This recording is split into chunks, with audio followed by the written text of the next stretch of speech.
Welcome to the Deepones podcast with deep questions and even deeper wings. Today I am, as always, joined by Mr. Turtle.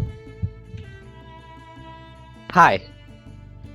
Today, after a long break, we have reappeared in the plane of reality, and today we have decided to talk about how people think that deepwoken will fail, even though we know very little about it. Sorry about such a long break. We just kind of didn't have anything to talk about it. We didn't kind of have anything to talk about. That's why we just didn't upload. It was just easier to do it that way because we didn't want to extend it for dumb reasons. And so I guess we don't want to beat a dead horse. Yeah, there was literally no point. But yeah, I guess before we start, a quick catch up on what happened. I got a new mic, and I also got a new profile picture drawn by Jack the Jester. And if he wants me to link it, I will link him down below. So far, he didn't respond yet, so we're recording it. So yeah, we'll see later. And for Screamer, he also got a new profile picture. However, he became more depressed. So there's everything coming fuck us. But yeah, let's continue. So, why do people think that deepwoken will fail? One of the commonly given arguments is that due to a rogue lineage having many infinite combos and combos that were simply busted and would basically instantly kill you, people think that might carry over into deepwoken, since it's made by the same devs, and therefore make the game unbalanced and unfair to play, as it will also have a permadeath mechanic as we know so far. I mean, here the thing with that is the fact that devs themselves, like I'm pretty sure it was Raguzer on Twitter stated that they would, as soon as a infinite combo pop up into the public, they will try to eliminate it as quickly as possible, as not to have to stuff like corner Ignis type of shit in deepwoken. Because in the end, that stuff was just unfun when it happened to you. Like, if you got cornered Ignis, you basically couldn't do anything unless you somehow managed to mana shield or dash out. But it'd still be humongous damage it was dealt to, so yeah. Yeah, the thing is, we've already seen measures against infinite combos, such as the move where after you get hit 3 times in a row, in quick succession, you get grabbed, stabbed, and pushed back. We see Agamatsu get this in his video about Fort Merit, and we see it in a couple of the newer combat videos that we've seen. So it already seems like Raguzer's already taking measures to prevent infinite comboing. Along with that, as they've gathered more experience as programmers, they have learned how to make the game easier to work with. So if they do ever come across a infinite combo, it won't take as long to fix as they did in Rogue Lineage, because they made the game easier to work with. Yeah, that's true. The fact as that they've said themselves. Yeah, the fact that they added that is just gonna prevent people from like having rage quit, basically rage quitting. Because I know in Rogue a lot of people just left the game because of bullshit mechanics like corner Ignis, infinite combo. Like, I know that right now it's kind of got removed. They still infinite combos in Rogue. The main ones like corner Ignis or the multiple Freshie punching you up at once, the animation cancelling with weapon swap and fists. Yeah. That's all been removed, which was pretty hard to do. I mean, since the Rogue's code basically made it impossible to us, it was pretty much hard-coded. So, yeah. The fact that they even tried to do it is actually very, good for most players. But now that they've learned how to, make it easy for themselves, now they can just apply that to deepwoken, making it just 10 times easier to remove. Which is gonna benefit the game altogether. Yeah. Another point that a lot of people brought up is that it would be impossible to 10v1, and it'd be very hard to be impossible to fight with ganking. First of all, that's what pretty much happened in Rogue. Like, unless you're actually skilled with your class, there is no fucking way you could pull off, let's say, more than 1v3. Also, depending on your class, if you go in with Deep Knight, you physically could not pull off a 1v3 unless you were skilled, because Deep Knight was a duelist class. It was made to be made for ganking, not against ganking. And in deepwoken, they did state that it would be possible to go up to all the way to 1v5 if you're good enough. However, anything beyond that would be practically impossible, since it should be pretty much impossible to manage. The fact they even allowed for such a thing as pulling off 1v5s as a very skilled player would just show you that No, it improved because in Rogue, like, you physically couldn't do nothing if you were a new spawn. Like, you had no fucking, you knew nothing. It was literally just stunned PvP combined with ping PvP. If you had shitty ping, there is no way. Like, as Rag also stated, I think it was Rag, but I think it may have been Archmage this time. They stated that ping won't affect you as much in Rogue, however, it still will be important. If you're playing like 200 ping, of course, it'd be impossible for you to fight, but if you got something like below 200, it will be possible to still be hard. I'm pretty sure that the sorcerer himself was like, because he got some pretty shitty servers where he lives, so he did say that his ping screw him over often, however it is possible to fight, so you know. On top of that, we also heard that from things like, for example, if you're staying in a town full of guards that like you, they'll come to your aid if needed. So I feel like a 1v10 situation would be unlikely either way. Because first of all, also they said that the server limit is 25, so if you see that there's 10 people in a server all together, you should probably leave before they even approach you. Yeah, but that's true. Anyway, on top of that, there's also the Antiinfinite combo that we talked about before, which will probably help you in escaping. If you do, in the situation that you get 10v1'd. And there's also, like, generally, we've seen abilities like the one that, like, had the fire spread, like, whenever you hit somebody with fire, the fire would spread between players. Like, we can't really know how much 1v whatever will affect the game that much, because, once again, we don't know much about the game. So whoever says that 1v10s are impossible, there's more things to consider than just what we've seen from Rogue Lineage and what we've seen from deepwoken so far, because we don't know what measures there will be. We have also seen like skills like the lightning cloning ability. That things alone will provide at least a little bit of crowd control, as they can't be attacking you, as the clones will be chasing after them. Yeah. And that's just gonna add you that beneficial thing. Also, we don't know how long it takes to travel from an island to an island, so... Yeah, so if you do attack someone on one island, you don't know how long it might take for them to get back up. So in Rogue Lineage, if you get attacked, and because battles in Rogue Lineage usually lasted quite a while, by the time you end up killing someone, somebody else might come to their aid if they're in a voice chat or something. But chances are, if deepwoken islands are big and the scene between is dangerous and stuff, that might not be as easy to do. So typically when you fight someone, it will probably just be you and them. Especially the fact that they said that the world will be twice the size of Gaia, the main world. Yeah. That's gonna, like, if the traveling between islands is like not slow but like mediocre at speed, that's just gonna make it pretty much impossible and will allow you to fight. And as multiple people said that the combat it's outside of, like, if you spectate it feels slow, but if you in it itself it feels rather quick pace. So that may add you that additional level of quickly finishing a fight, therefore making it lesser for you getting a gank, since you finish that fight much quicker. So there's also the argument that this progression will be too short or too boring. So for that, I have to say is we have basically seen nothing from the progression system and how it will work.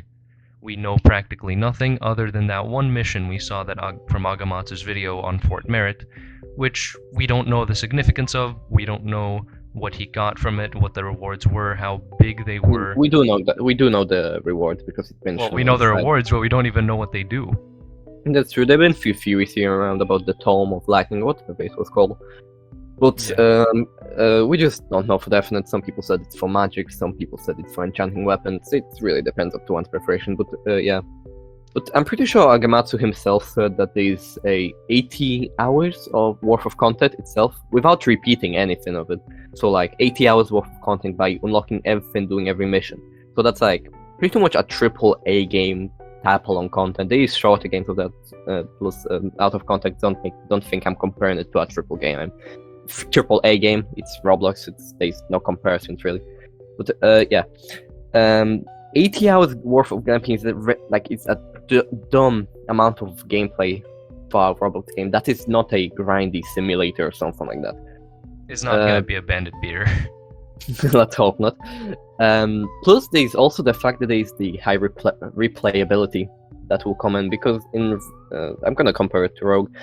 Because in Rogue, which is a high repeatable game, there's a little bit of customization, but there's not a lot. But people still fucking play it, like continuously. I'm pretty sure. In terms of 2000 builds, when you play Rogue Yeah. Lineage, you get your class, and that's basically it. Maybe a hybrid sometimes, but most of those are unviable.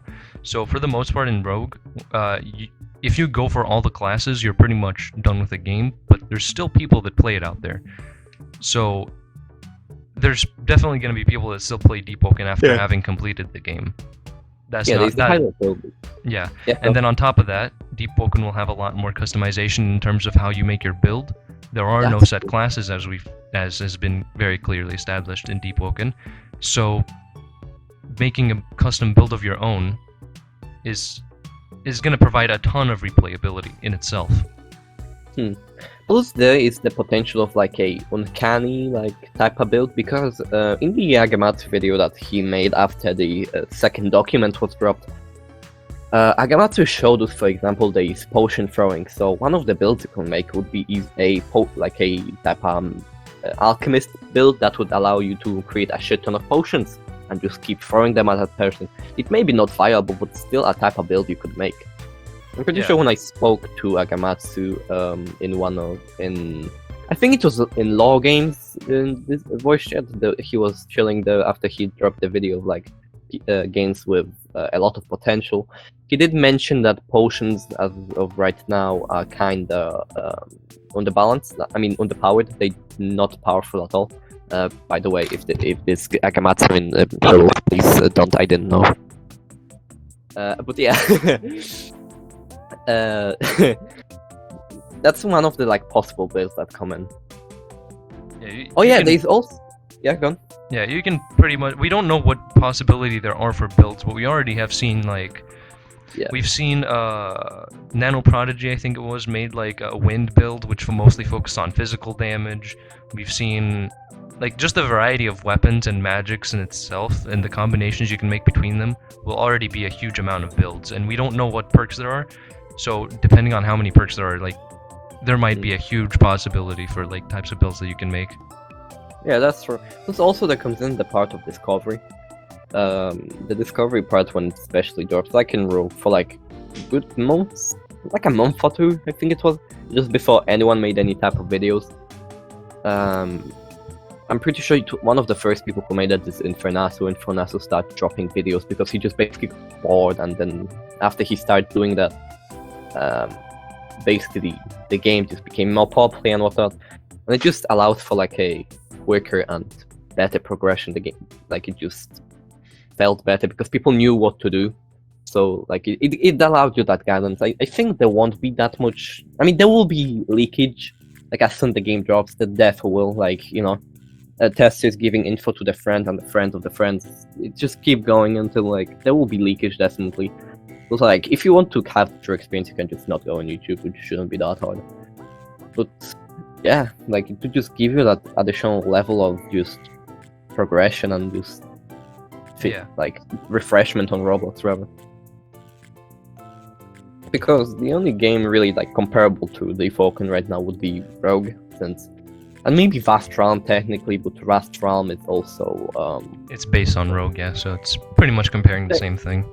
Yeah, but then again, it's more PvE based. But yeah. Oh yeah, and let's not forget the fact that I think it was Archmage said, or I don't know, they both spilled information left and right, but yeah. That's a lot. That there will be also option of just going purely PvE, and you won't have to have any player interaction, which would probably be impossible to do without having any player interaction, but it'd still be rather possible. If you're lucky enough, I guess. People saying that the progression will be boring, that's kind of disagree with that, because it's a baseless argument, really. It's a baseless argument. We haven't seen any of the progression. Yeah. Plus there's the fact that they say there's two ways you can progress. You can go progress with players, without players. And the fact that the map is twice the size of Gaia. Gaia itself is rather big for all things considered, because most people think of Gaia as just, things without Tundra, but like if we include Tundra into Gaia, like it's enormous pretty much. Like it takes like at least like 20 minutes to, I mean not 20 minutes, like 10 minutes to get from one point to another, like with assassin armor, which is like, and not counting all the stuff in between. There's a lot of stuff we will have chance to discover, especially since I'm presuming that there will be secrets and stuff like that in deepwoken. I'm pretty sure someone mentioned. I'm pretty sure that's one of the testers did mention. That's because they just did everything. They're doing it right now. And before people say they will use my argument, they did everything as, oh yeah, there is nothing here. You gotta keep in mind these testers been playing at the game how long now? Like 3-4 months, and they're still playing it, like non-stop. And as soon as everything drops, the game will lose. But yeah, I'm getting off topic here.